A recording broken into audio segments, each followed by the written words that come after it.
नमस्कार, बहुत स्वागत है आप सभी का भारत 24 पर। मैं हूं आपके साथ अमृता गर्ग और आप देख रहे हैं खबरों का टॉप एंगल, जहां हम सिर्फ आपको खबरों से रूबरू नहीं कराते बल्कि उसके हर पहलू की जानकारी देते हैं। हमारे लिए खबर का मतलब शोर नहीं, बल्कि आपको उसके हर पहलू से अवगत कराना है, जो ना तो आपको किसी चैनल पर दिखाया जाता है और ना ही खबर के उस एंगल को आपको समझाया जाता है जिसे आप जानना चाहते हैं। जोशीमठ जो धंस रहा है, यहां के लगभग 700 घरों में दरारें आ चुकी हैं और 4677 वर्ग किलोमीटर में फैले इस पूरे इलाके में करीब 600 परिवारों को निकालने का काम चल रहा है। करीब 5000 लोग इस पूरे प्रकरण में दहशत में जी रहे हैं। उन्हें डर है कि उनका घर कभी भी गिर सकता है, कभी भी ढह सकता है और इसी के साथ ढह जाएगी उनकी उम्मीद। और सबसे ज्यादा असर जो है वो शहर के रविग्राम में दिखने को मिल रहा है, गांधीनगर में देखने को मिल रहा है। गांधीनगर का सुनील वार्ड जो इलाका है वो काफी इस पूरे प्रकरण में प्रभावित हुआ है।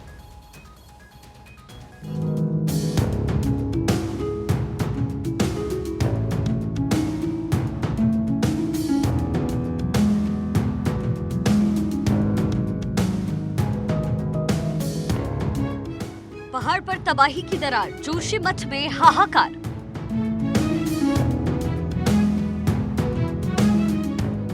धरती चीर निकला पानी, देवभूमि में तबाही की कहानी। पहाड़ पर दरारों ने मचाया हाहाकार तो सरकार और सिस्टम दिखा तैयार। ताबड़तोड़ तबाही कम करने को केंद्र से लेकर उत्तराखंड सरकार का पूरा सिस्टम जोशीमठ पहुंचा।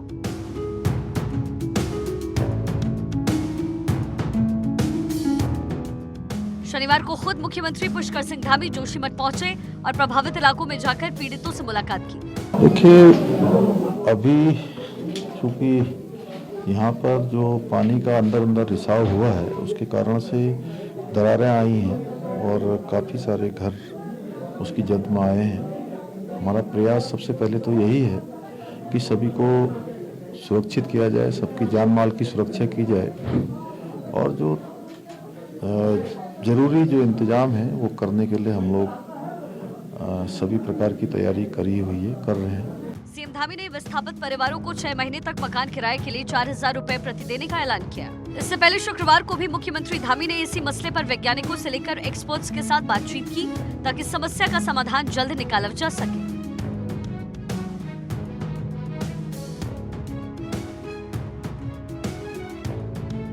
उत्तराखंड का जोशीमठ धंस रहा है। गेटवे ऑफ हिमालय के इस हिस्से में धरती चीर कर जगह जगह से पानी आने लगा है। ऐसे में लोग अपना घर बार छोड़ सुरक्षित जगह पर पलायन कर रहे हैं। होटल में यात्रियों के रुकने पर आपदा प्रबंधन विभाग ने रोक लगा दिया है।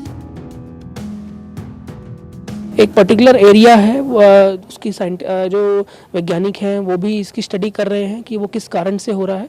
तो क्योंकि अधिकांश जोशीमठ के क्षेत्र में इस तरह का इशू नहीं है, इसीलिए जैसे मैं बता रहा हूँ कि इसीलिए हम जोशीमठ के अंतर्गत ही लोगों को हम रिसेटल कर पा रहे हैं और जो होटल्स हैं और जो धर्मशाला हैं, होम स्टेज हैं, जहाँ जो सेफ एरियाज़ में है वहाँ पर हम लोगों को कोई जब तक इसका सोल्यूशन नहीं निकलता है तब तक हम लोगों को सेटल कर रहे हैं।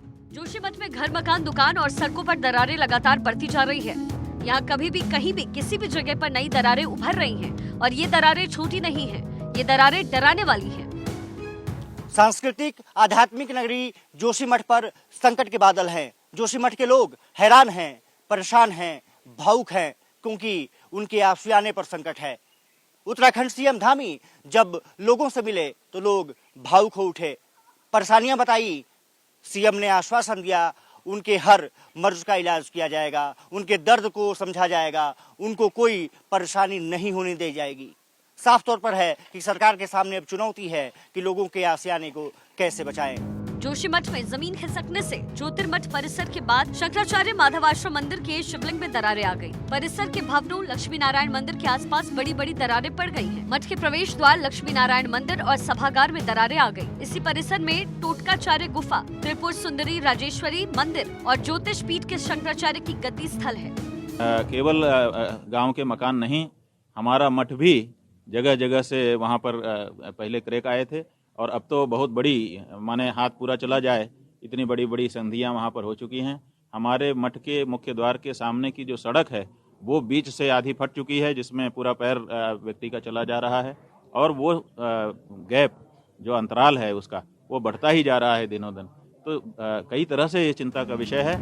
उत्तराखंड के जोशीमठ में जमीन धंसने की घटनाएं तेजी से बढ़ती जा रही हैं। यहाँ तकरीबन 700 घरों में दरारें आ चुकी हैं। सिंघधार वार्ड में भगवती मंदिर धराशायी हो गई, जमीनें फट रही हैं। अब जब आप ये रिपोर्ट देख रहे हैं तो हो सकता है वहाँ कुछ और घरों में भी दरारें पड़ गई हो, यानी खतरा बड़ा है, लोग डरे हुए हैं।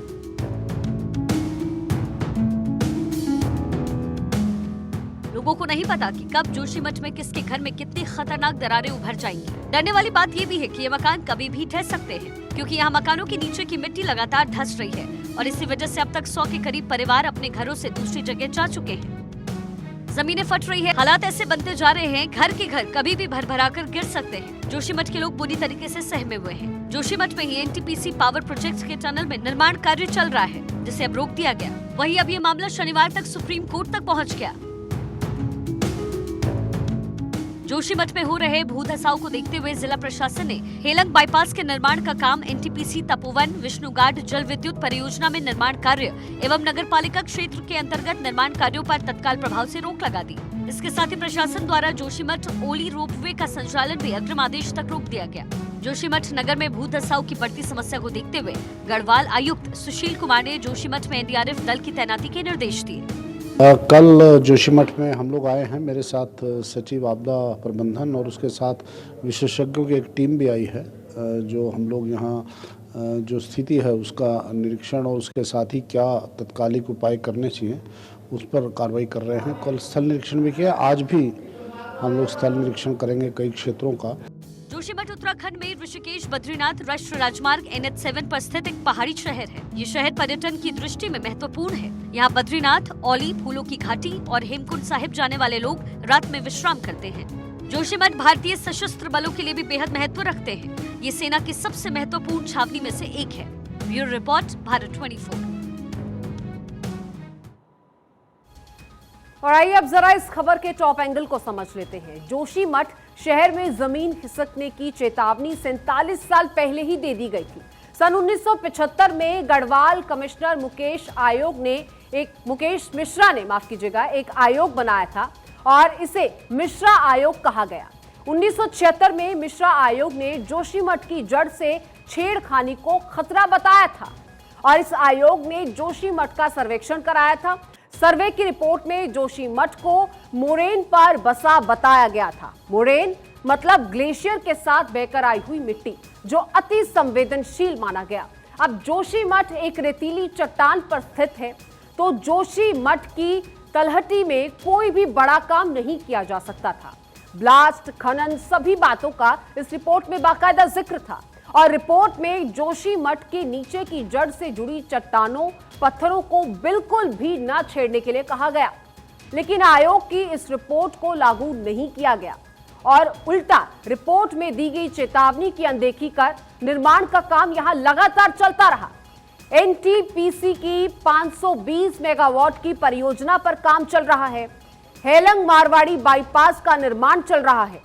लिहाजा जोशीमठ में अक्टूबर 2021 से अचानक जमीन धंसने की घटना सामने आई और भू धसाव से धरती फट रही है, मकानों में दरार आ रही है। तो इसका जो जड़ है, इसका जो बेसिक ग्राउंड है वो क्या है, ये आपको हमने बताया और किस तरह से ये मुद्दा अब कई लोगों को बेघर कर रहा है और लोगों की चिंताएं बढ़ गई हैं, उनके घर से छत छिन गई है सर से। ये पूरा मसला अब आने वाले दिनों में क्या नया मोड़ लेगा, ये देखना रहेगा। चलिए आगे बढ़ते हैं और बात करेंगे मदरसों की।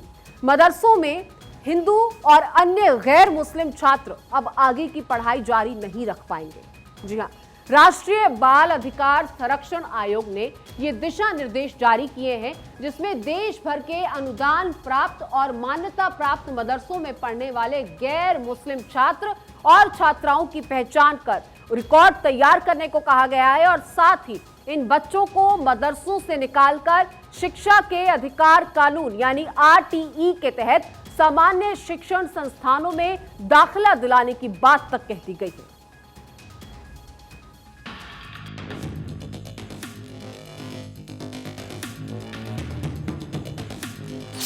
मदरसे हिंदू बच्चे को तरसे, बच्चों की शिक्षा का अधिकार, गैर मुस्लिमों के लिए मदरसा बेकार। यूपी में मदरसों के सर्वे पर शुरू महाभारत अभी थमा भी नहीं था कि बाल संरक्षण आयोग के एक फरमान से मदरसा संचालकों की नींद उड़ी हुई है। मदरसों में मुस्लिम बच्चों के बीच पढ़ने वाले हिंदू और गैर मुस्लिम बच्चों को लेकर उत्तर प्रदेश राष्ट्रीय बाल संरक्षण आयोग हरकत में आया है। आयोग ने मदरसों में पढ़ने वाले गैर मुस्लिम बच्चों की पढ़ाई स्थिति और हिंदू बच्चे मदरसा में कैसे पढ़ने आए, इसकी जानकारी मांगी है। इसके लिए आयोग ने एक पत्र लिखा है। पत्र में मदरसों में पढ़ने वाले हिंदू बच्चों की बात कही गई है। उन बच्चों को राइट टू एजुकेशन के तहत मदरसों से निकालकर स्कूल में एडमिशन दिलाने की बात कही गई है। इसके लिए उत्तर प्रदेश बाल संरक्षण आयोग के सदस्य डॉक्टर सुचिता चतुर्वेदी की दलील है कि मुस्लिम बच्चों को धर्म की शिक्षा देने के लिए मदरसे खोले गए थे। जहां इस्लाम धर्म की शिक्षा दी जाती है तो फिर हिंदू बच्चे वहां क्यों पढ़ेंगे? लिहाजा हिंदू बच्चों के आने को लेकर सर्वे जरूरी है। उत्तर प्रदेश में इस वक्त 16,000 के करीब मदरसे हैं। इनमें से 8,500 गैर मान्यता प्राप्त और 600 के करीब अनुदानित मदरसे राज्य में संचालित हो रहे हैं। बाकी मदरसे वित्त विहीन मान्यता प्राप्त दर्जे के हैं। यूपी के अल्पसंख्यक कल्याण अधिकारी की माने तो यूपी के कई मदरसों में हिंदू बच्चे पढ़ते हैं। इसलिए जिले के बाल समिति से उन परिवारों की रिपोर्ट मांगी गई है। उनके बच्चे मदरसे में पढ़ते हैं ताकि मदरसों में हिंदू बच्चों के जाने की वजह का खुलासा हो सके।